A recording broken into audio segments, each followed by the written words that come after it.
Halo guys, kembali lagi dengan saya Jimmy. Kali ini gua akan berbagi kisah tentang seseorang yang membeli sebuah rumah tua di pedesaan. Namun setelah membeli rumah itu, yang dia dapat bukan hanya rumah, namun dia juga mendapatkan segala memori dan tragedi kelam yang terjadi di rumah tersebut. Sebut saja Randy, yang kala itu berusia 27 tahun memutuskan untuk membeli sebuah rumah yang berada di sebuah desa yang tak jauh dari kota Bandung. Randy membeli rumah itu sebagai hadiah pernikahannya dengan Bella, yang beberapa bulan lagi akan digelar penghujung tahun ini.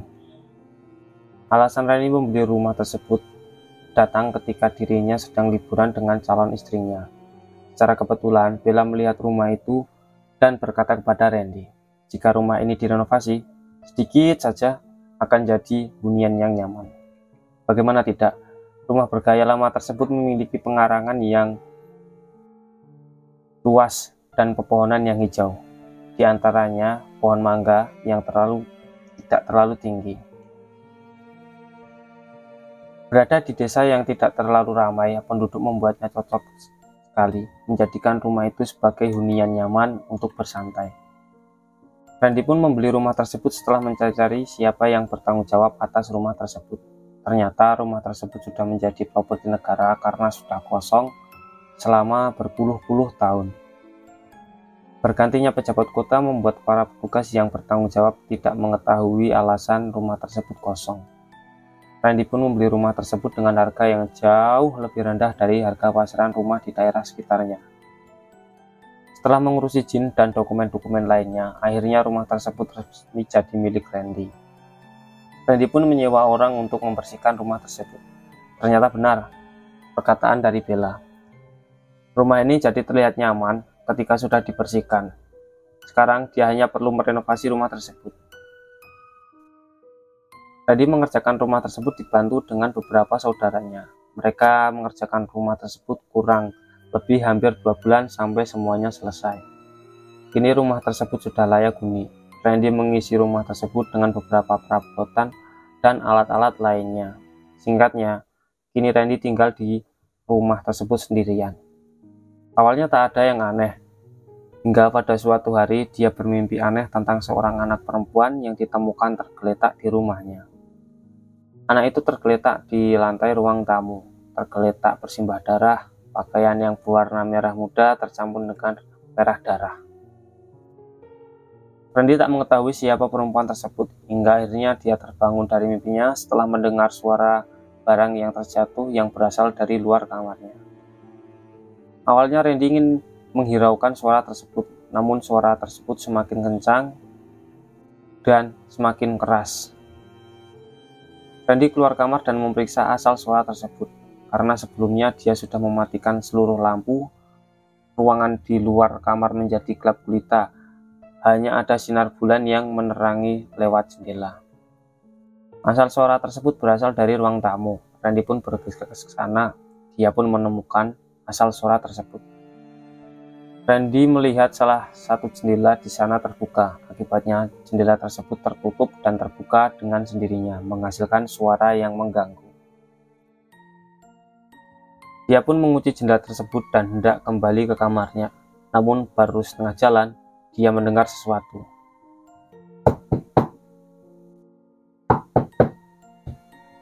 Suara ketukan pintu depan menghentikan langkah Randy. Randy terdiam sejenak untuk memastikan apa yang dia dengar. Lagi pula, siapa sih yang mengetuk pintu rumah orang lain di tengah malam?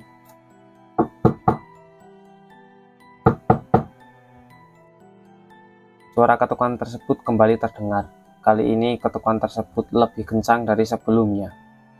Dengan enggan, Randy berjalan menghampiri pintu, memutar kunci dan membuka pintu untuk melihat siapa yang bertamu malam-malam begini.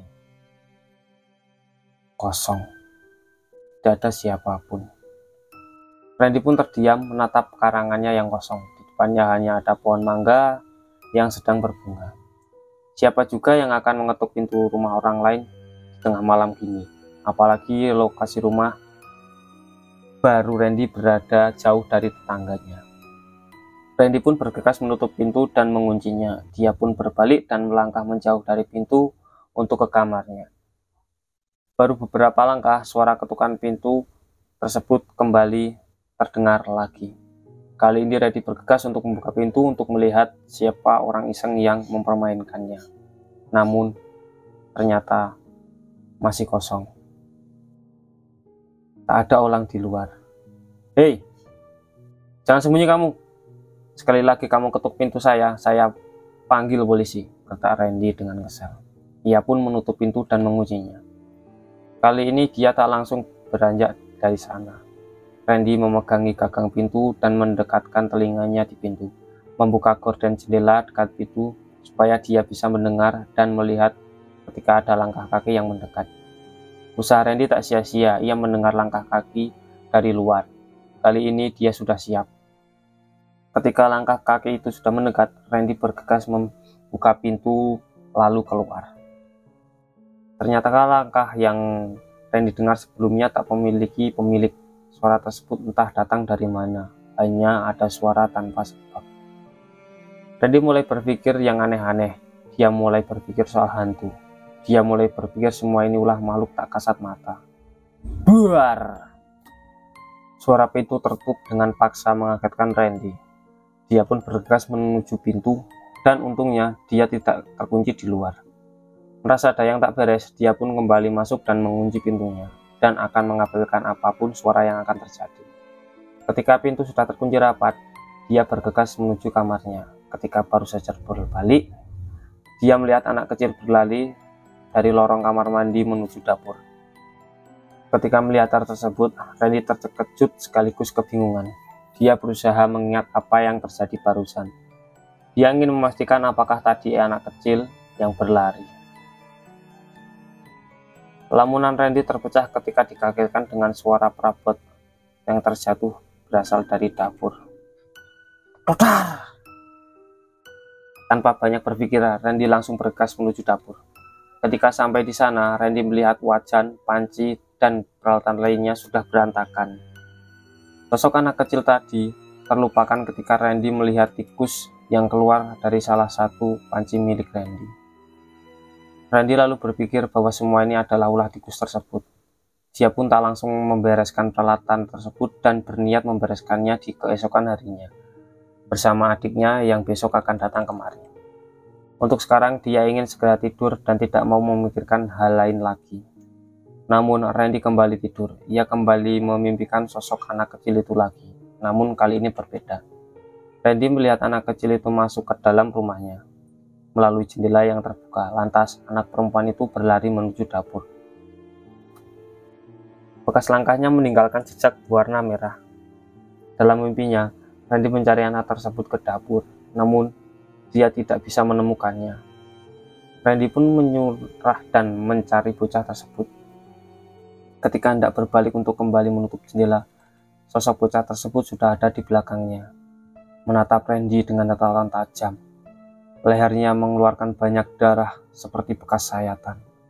Bau amis langsung menyeruak memasuki hidung Randy. "Masa mau nyerah?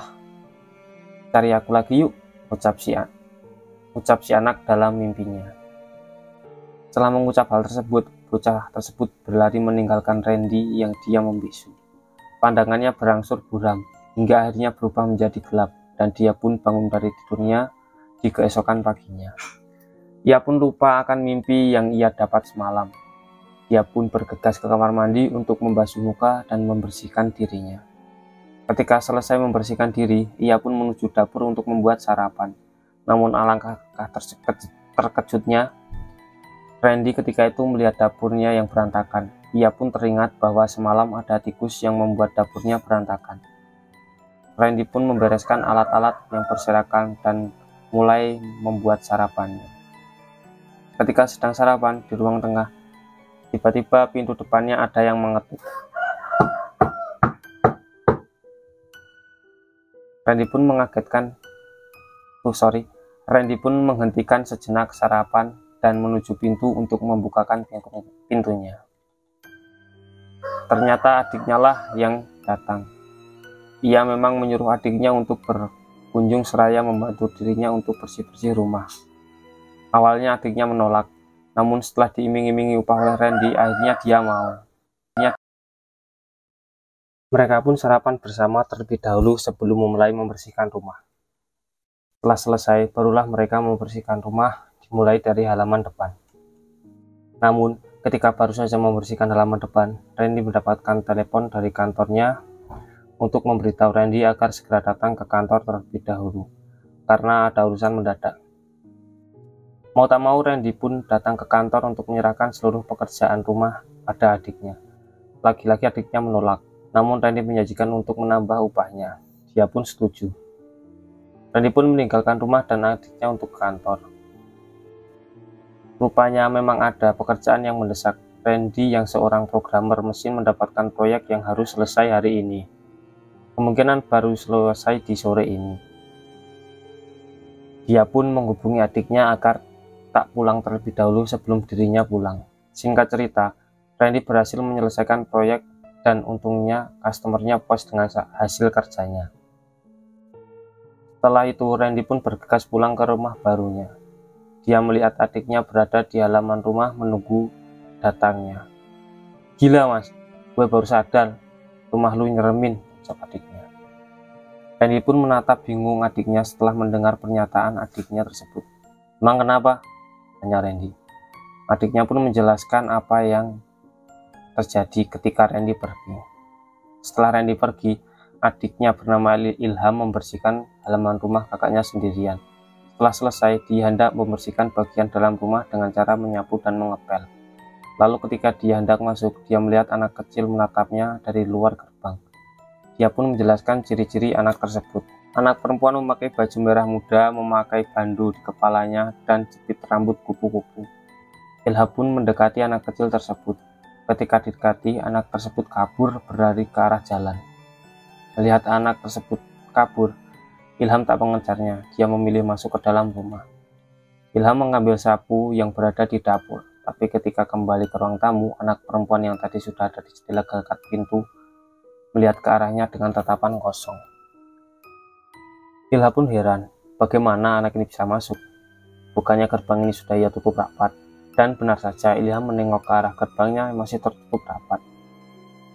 "Dek, ngapain sih di sini?" tanya Ilham. "Mau main, Kak," jawab si anak tersebut, lalu berlari menjauh dari rumah tersebut. Melihat anak tersebut berlari, Ilham refleks mengejar anak tersebut. Namun ketika baru saja ia keluar dari rumah, ia tak mampu menemukan anak tersebut. Ilham kembali masuk ke dalam rumah, namun dia ingat bahwa gerbangnya masih tertutup, jadi kemungkinan besar si bocah masih ada di sekitar rumah. Namun Ilham tak memperdulikan hal tersebut. Dia mulai menyapu lantai dan membuangnya keluar rumah. Sekarang giliran Ilham mengepel rumah kakaknya itu. Ilham pun mengambil pel yang berada di kamar mandi. Ia mengepel bagian dalam rumah terlebih dahulu, barulah mengepel bagian luar rumahnya. Ketika selesai mengepel rumah, ia sengaja menunggu di teras rumah untuk menunggu lantai yang ia pel mengering dan juga mencari si bocah perempuan yang tadi. Ketika lantai sudah kering, si bocah tak ujung ketemu. Akhirnya Ilham masuk ke dalam rumah untuk menyimpan ember dan pelnya. Ilham pun masuk ke kamar mandi dan menyimpan alat pel. Tap tap tap tap. Ketika baru saja menyimpan alat pelnya, Ilham mendengar suara langkah kaki dan cekikikan anak kecil. Mendengar hal tersebut, tentu saja Ilham terkejut. Hanya ada dirinya di rumah dan langkah kaki tersebut berasal dari ruang tengah. Ilham pun bergegas keluar dari kamar mandi dan berlari menuju ruang tengah. Namun, ia lebih terkejut ketika lantai yang baru saja ia pel sudah kembali kotor dengan tanah yang berbentuk telapak kaki. Telapak kaki itu menuju dapur. Ilham yang terbawa emosi berteriak kepada pemilik kaki itu. "Woi, siapa sih? Baru dipel juga nih," teriak Ilham. Ketika sampai di dapur, Ilham dibuat bingung karena tak ada siapa-siapa di sana. Telapak kakinya pun hilang di depan pintu dapur. Setelah melihat langkah kaki tersebut, Ilham teringat si bocah perempuan. Tadi ia tak lihat tak memakai sandal. Kesal karena dirinya sendiri Kesal dengan dirinya sendiri karena Ilham tak mengunci pintu, ia pun kembali ke kamar mandi untuk mengambil alat pel lagi. Singkat cerita, ia mengepel ruangan itu kembali. Setelah bersih, ia mengunci pintu lalu kembali ke kamar mandi untuk menyimpan alat pel. Ketika baru saja menyimpan alat pel tersebut, Ilham mendengar hal lain lagi. Kali ini ia mendengar suara langkah kaki lagi, tapi sekarang seperti lebih dalam keluar rumah.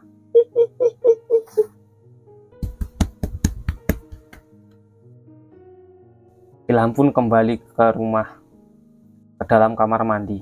Namun tetap saja ia tak menemukan si pemilik langkah kaki tersebut. Namun kali ini ada yang sedikit berbeda.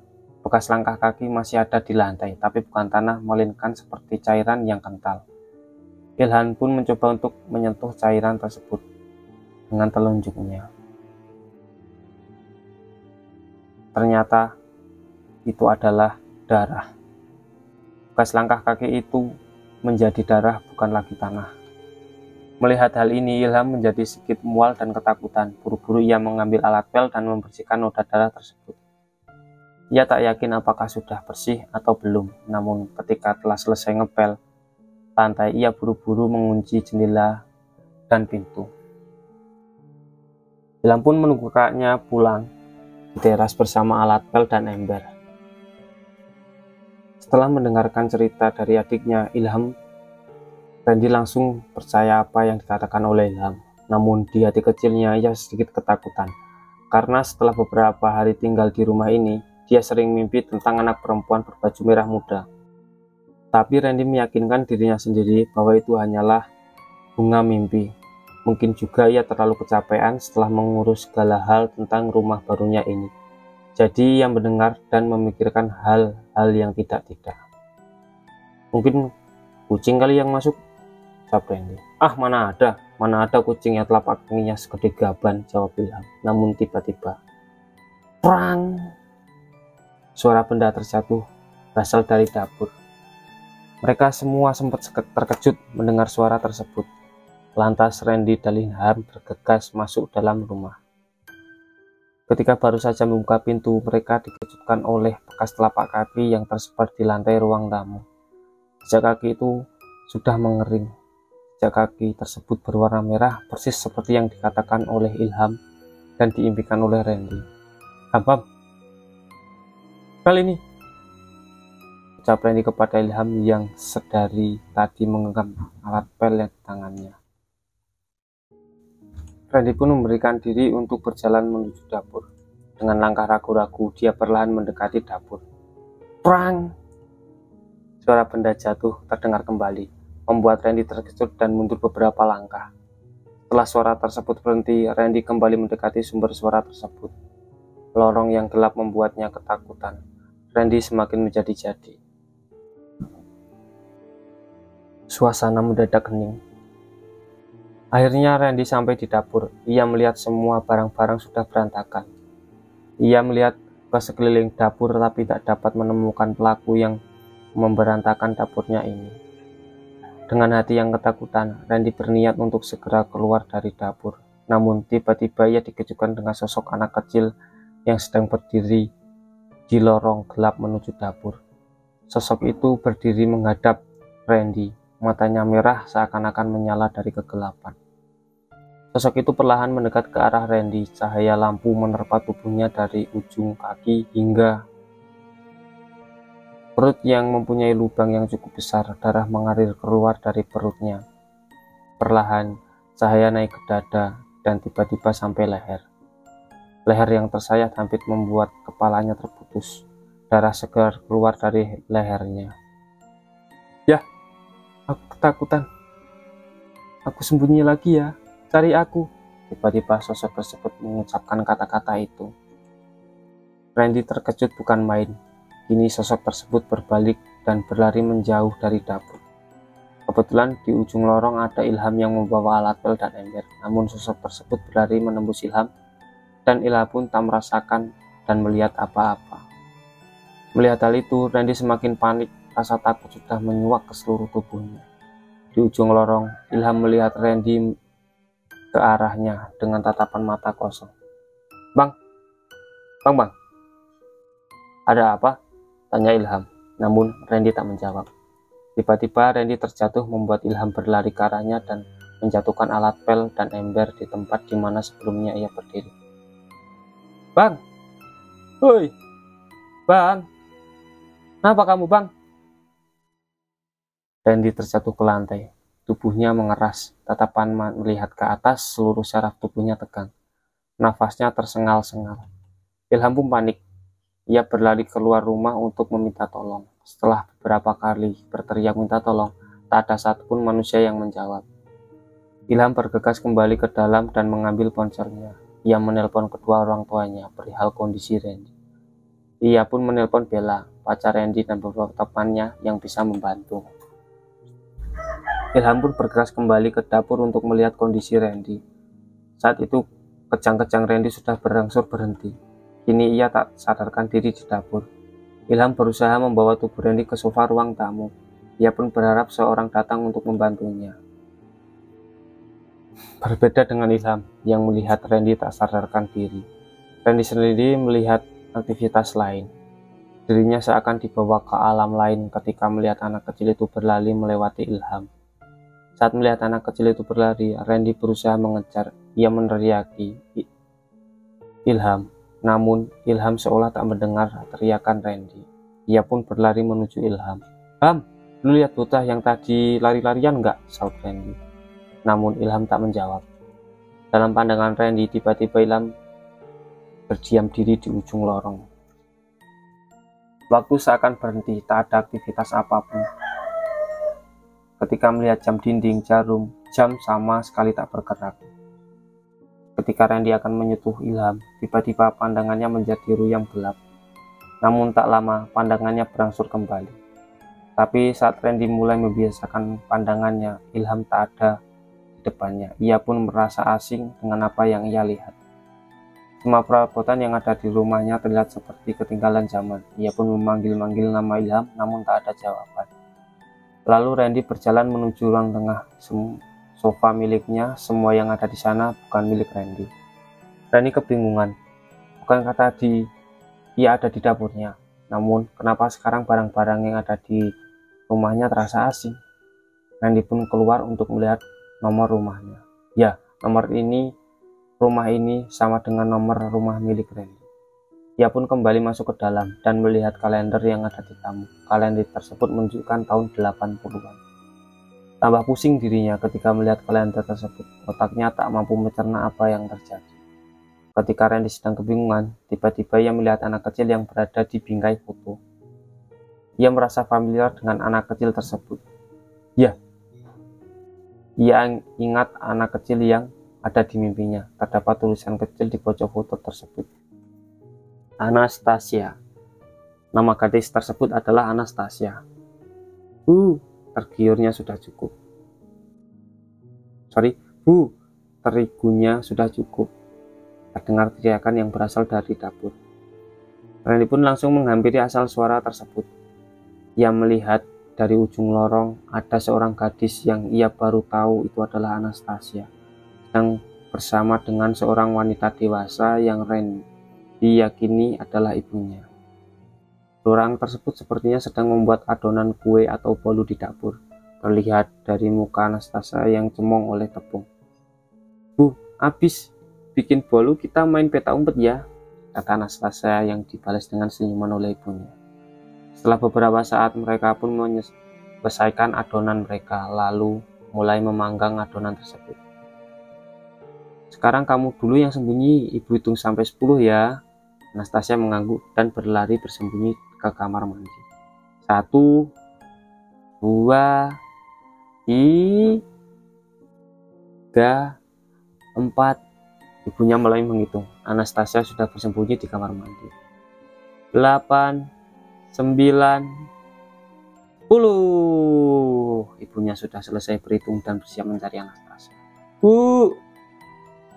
Suara pintu depan terbuka dengan begitu keras, membuat ibu Anastasia terkejut. Begitupun Randy yang menyaksikan. Ternyata ada seorang pria dewasa yang masuk ke dalam rumah. Ia berlumuran darah. Kemeja yang ia pakai rusak compang-camping. "Astaga mas," seru ibu Anastasia. Ia pun menghampiri pria tersebut dan sepertinya adalah suaminya. Pria tersebut terjatuh tak sadarkan diri di tengah ruang tamu. Lantas Ibu Anastasia menghampiri suaminya tersebut. Ia melihat darah menetes dari badan suaminya tersebut. Ia takut dan kebingungan dengan apa yang terjadi. Namun tiba-tiba datanglah seorang pria yang membawa sebuah senjata tajam seperti golok. Ia masuk ke dalam rumah, lalu mengunci pintu. Si Anton sudah mati, tanya si pria tersebut. Pria yang membawa golok itu adalah tubuh ayahnya Anastasia yang bernama Anton. Ia sudah terkapar tak sadarkan diri dalam pangkuan istrinya. "Bimo, apa yang kamu lakukan terhadap kakakmu?" teriak Ibu Anastasia.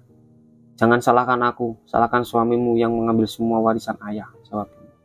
"Ayahmu memberikan semua warisan pada Anton karena ia tak percaya kepada pemabuk dan penjudi seperti kamu," lanjut Anastasia. "Alah, Mbak Irma ini tahu apa?" bentak Bimo. "Pergi dari sini, Bimo, sebelum aku berteriak minta tolong," ancam Irma. Bimo hanya tersenyum dan menghampiri Irma. "Silakan saja berteriak," ujar Bimo. Namun tiba-tiba golok menghujam leher Irma. Pemandangan itu membuat Randy ingin muntah. Ia melihat Irma dipenggal di depan matanya. Randy berusaha mencegah si Bimo itu, namun ketika ia hendak memukul Bimo, ia malah menembus tubuh Bimo. Ia tak bisa melakukan apa-apa. Ia hanya bisa berharap Anastasia tak keluar dari kamar mandi tempat ia bersembunyi. Irma dan Anton sudah tergeletak tak bernyawa di lantai ruang tamu. Melihat tubuh mereka sudah tak bernyawa, Bimo merasa masih ada yang kurang. "Ah, keponakanku!" Sayangnya ia mengingat Anastasia yang tak ada bersama kedua orang tuanya. "Tasya, kemari nak, kamu bawa hadiah," teriak Bimo. Bimo pun berjalan ke arah dapur sembari meneriakkan nama Anastasia. Randy yang melihat itu berharap Anastasia tak keluar dari kamar mandi. Namun sayangnya ketika Bimo sudah berada di dapur, Anastasia malah keluar dari kamar mandi mengirimnya membawa hadiah. Tapi bukan hadiah yang Tasya dapati, melainkan sebilah golok dan tatapan mengerikan dari Bimo. "Hah, di situ kamu rupanya. Ayo main petak umpet sama Om," ucap Bimo sembari memamerkan golok yang penuh dengan darah. "Ah!" teriak Anastasia setelah melihat Bimo. Ia pun berlari menuju ruang tamu. Lalu ia berteriak kembali setelah melihat kedua orang tuanya terkapar di lantai. "Pergi dari sini, nak," ucap ayahnya yang ternyata masih hidup. Mendengar hal itu, Anastasia mencoba kabur melewati pintu depan, namun sayangnya terkunci. Ia melihat jendela yang bisa ia buka. Anastasia pun mencoba untuk kabur melalui jendela tersebut. Jendela tersebut berhasil terbuka. Anastasia mencoba melewati jendela itu. Ketika hampir berhasil melompati jendela tersebut, tiba-tiba